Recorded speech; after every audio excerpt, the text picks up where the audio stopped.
Now listen, you see how it's coming back to 69 again? That's bearish. Now I don't buy it here. Why? Because it came back too fast. I don't touch it here. Now I want 13. 13 will be support. Do you see? Okay. Does everybody understand the difference? This is a starting position on Mara. This is support. Everybody see it now?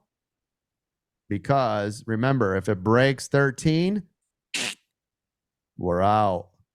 If it rides 13, you're okay. If it breaks 13, you're out. Otherwise, this is support. Everybody understand the difference?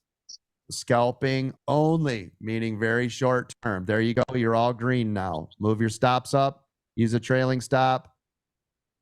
Don't let that green trade go red. Yes?